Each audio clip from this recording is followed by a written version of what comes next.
대만은 1949년 5월 19일 계엄령을 선포하였습니다.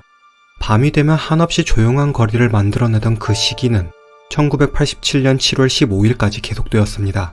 38년 56일이라는 시간은 전 세계에서 두 번째로 긴 계엄령 기간이기도 합니다. 대만은 1987년 계엄령이 끝나고 경제발전에 가속도가 붙기 시작합니다. 지룽이라는 항구 도시는 빠른 경제발전을 직접적으로 체감할 수 있는 도시였습니다.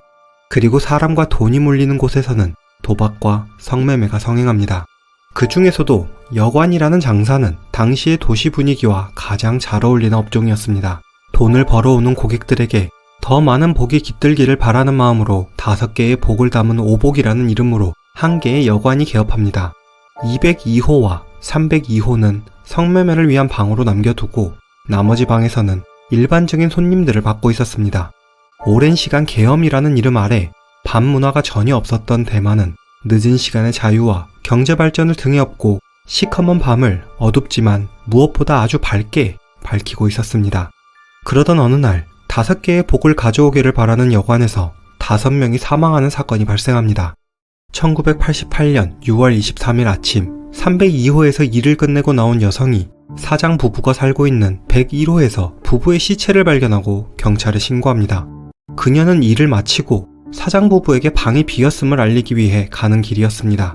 현장에 도착한 경찰은 뒤이어 102호에서 직원 우소림, 부엌에서 신원을 알 수 없는 남성 1명과 202호에서는 다른 성매매 여성 1명, 전숙미까지 총 5명의 시체를 발견합니다. 경찰은 5구의 시체에서 공통점을 찾아냈습니다. 입에는 수건이 물려 있었고 몸에는 단칼에 살해한 흔적이 남아있다는 것이었습니다. 사람이 많이 살고 있는 여관에서 소리가 흘러나가지 않도록 하기 위해 입에 수건을 물리고 단칼에 살해한 것임을 알 수 있었습니다. 22일 밤 3층과 4층에서 잠을 자고 있던 고객이 1명도 잠을 깨지 않은 것이 이상하기도 했지만 얼마나 조용하게 5명을 살해한 것인지 알 수 있었습니다. 마치 전문적인 솜씨로 살해를 한 것처럼 보였습니다. 3층에서 묵고 있던 남성은 같은 방에 묵고 있던 사람이 전날 밤 방에서 나간 뒤 연락이 끊겼다고 증언합니다. 살해진 남성의 이름은 사이민으로 그의 집과 일하고 있는 직장까지 찾아보았으나 그의 행적은 묘연해져 있었습니다. 경찰은 사이민이라는 남성이 범인이고 범행을 저지른 뒤 현장에서 도망간 것이라고 생각하고 수사를 시작했습니다. 지문을 대조하며 검사하기 시작하자 1층에서 발견되었었던 피해자 중 1명이 바로 사이민이라는 것을 발견하게 됩니다. 경찰의 능력에 의구심을 가지게 되는 순간이었지만 피해자 5명의 신원을 알아내는 데 성공한 것은 조사에 진전이 있었다는 것에 의의를 두어야 했습니다. 피해자가 5명이나 되었던 이 사건은 치안이 좋지 못했던 당시에도 보기 드문 사건이었습니다. 끔찍한 이 사건의 현장을 보기 위해 수많은 사람들이 모여들었고 핸드폰도 없던 시기 사건 발생 당일 오전에 사진으로 보고 있는 것만큼 많은 사람이 모이는 것은 보기 드문 광경이었습니다. 현장으로 범인이 오는 경우도 종종 있기 때문에 사람들 사이에 경찰은 주변을 감시하는 것도 보입니다. 복수가 되었든 금전적인 원한이 되었든 애인 간의 원한이 되었든 어쨌든 사건의 범행 동기는 사건을 풀어가기 위해 조사가 필요했습니다. 당시 계엄령이 풀린 지 얼마 되지 않았던 터라 여관에 들어오고 나가는 사람들의 이름을 적는 명부가 있었고 한 장에 찢어져 있는 명부는 누군가의 계획적인 범행이라는 것을 의심할 수 있었습니다. 사이민을 제외하고 4명은 오봉여관과 관련이 있는 사람이었습니다. 오봉여관은 사업이 잘 되던 곳은 아니었으나 평균 이상의 재산을 보유하고 있던 금전적으로 갈등이 있는 관계도 찾을 수 없었습니다. 2층에서 살해된 피해 여성은 다음 달 결혼을 앞둔 사람이었고 오소림과 전숙미는 남자 관계가 복잡하긴 했지만 특별히 원한 관계를 가지고 있던 사람도 없었습니다. 1층에서 발견된 사이미는 군대를 전역한 지 얼마 되지 않은 사람이었고 건장한 청년이 다른 피해자들과 동일하게 제압당한 것은 1명이 범행을 저지른 것 같지가 않았습니다. 범행 발생 3개월 전 사이미는 가라오케에서 1명의 남성과 싸웠다는 것을 알아냅니다.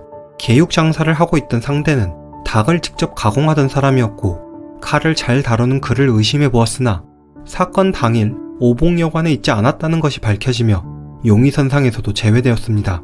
여관에서 사라진 금품으로 보아 여관 주인의 현금과 롤렉스 시계 그리고 성매매 여성의 서랍에 있던 금목걸이까지 금품을 목적으로 한 강도 사건이 많이 발생하던 시기여서 이번 사건 또한 강도 사건으로 보였습니다. 오봉여관에서의 증거는 더 이상 없었습니다. 동시에 경찰은 짧은 시간 동안 굉장히 많은 제보 전화를 받았습니다.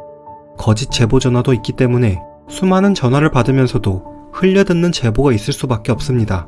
그러던 중 한 개의 제보 전화가 울리게 됩니다. 소개팅은 축사로 가고 있는데 길에서 피가 묻은 베개 커버를 발견했습니다. 커버에는 대화여관이라고 적혀 있었고요. 처음 이 전화를 받았던 사람은 중요한 제보 전화라고 생각하지 않았습니다. 틀린 말도 아닌 것이 제보 전화가 온 곳은 사건 장소에서 한참 떨어진 곳이었기 때문입니다. 게다가 피가 묻은 베개 커버라는 것은 코피만 나도 보기 드문 것은 아니었기 때문입니다. 그런데 제보 전화에서 말한 베개 커버에 적혀있던 대화여관은 오봉여관에서 아주 가까운 곳에 위치한 여관이었습니다. 오봉여관에서 1km도 떨어지지 않은 곳에 위치한 대화여관으로 들어선 경찰은 이곳의 종업원에게 베개 커버에 대해 물어봅니다. 종업원은 마침 청소했던 방에서 베개 커버가 사라졌던 것에 대해 알고 있었고, 그곳에 묵고 있던 사람은 키가 큰 남자 한 명과 키가 작은 남자 한 명이라고 말합니다. 종업원은 그 사람들에 대해 명확하게 기억하고 있는 것이 있었습니다. 그들의 방에는 흑백 랑군이 있었고, 방을 청소해주다가 잘못해서 위치를 조금만 바꾸어도 불같이 화를 내었다고 합니다. 흑백 랑군에 대한 자세한 설명은 하지 않겠습니다. 흑백 랑군이 어떤 신인지는 단 한마디면 충분합니다. 타인의 실패는 나의 행복이다. 경찰은 용의자가 묵고 있던 805호의 건너편에서 잠복을 하고 있었습니다. 건너편 방에서 현관문 구멍을 통해 보고 있던 경찰의 눈에 들어온 것은 외출 후 돌아오는 키 큰 남자 한 명과 키 작은 남자 한 명이었습니다.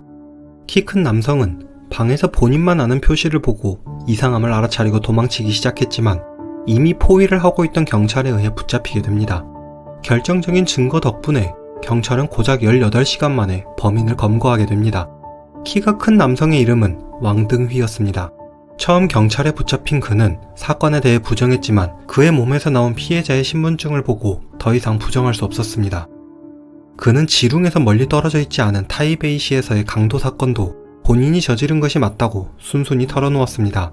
그는 사건의 피해자들에게 죄책감을 가지고 있지 않았는데 피해자들이 성매매를 통해 더러운 돈을 버는 사람들이었다고 말합니다. 사실 왕등휘는 고아였습니다. 고아인 그가 어릴 적부터 맞이한 세상의 모습이 문제였습니다. 부모님이 일찍 세상을 떠나고 여러 고아원을 떠돌며 살았습니다. 돌보아주는 사람 없이 오랜 유랑 생활을 하던 그는 타이베이의 한 골목에서 어떤 일이든 하는 어린 노동자로 살아갑니다. 그곳에서 왕등휘가 마주한 화류계 여성들은 착취당하고 힘든 노동 환경에 내몰리고 있었습니다. 그래서 그는 화류계 여성과 함께 있는 모든 남성들은 더러운 돈을 벌고 있는 사람이라고 생각하게 됩니다. 왕등휘는 어릴 적 수차례 소년원을 다녀왔습니다. 그리고 19살 군대에 들어가게 됩니다. 조직 생활과 인내를 필요로 하는 군대는 13살부터 문제를 일으켜 수차례 소년원을 다녀온 왕등휘에게 적응할 수 있는 분위기가 아니었습니다. 왕등휘는 군대에서 2차례 탈영을 시도하였고 그 과정에서 군대 내 실형까지 받았습니다. 그리고 여기서 같은 지룽 사람인 서경방을 알게 됩니다. 다시 한번 탈영을 하게 된 왕등휘와 서경방은 밖에서 만나게 됩니다. 1988년 6월 같은 지룽 출신의 왕등휘와 시동복 그리고 서경방은 타이베이에서 2차례 금품을 훔쳤습니다. 그리고 한 번에 큰 돈을 훔치기 위해서 그들이 잘 알고 있는 지룽시에서 범행을 계획했습니다. 오봉여관의 주인은 엄청 큰 부자는 아니었습니다.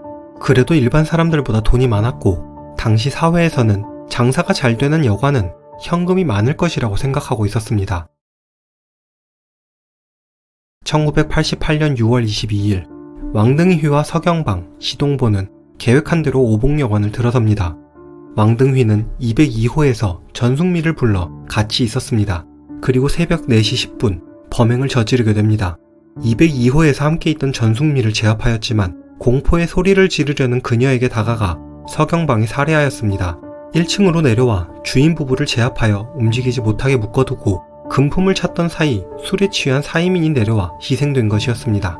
몸을 묶어둔 주인 아줌마가 소리치며 도망갔지만 붙잡혀 101호로 끌려와 사망하였고 101호에서 모든 사람이 살해당하는 것을 듣고 있던 102호에 있던 종업원은 두려움을 참지 못하고 새어나오는 숨소리를 들켜 방문을 열고 들어간 3명에게 살해당합니다.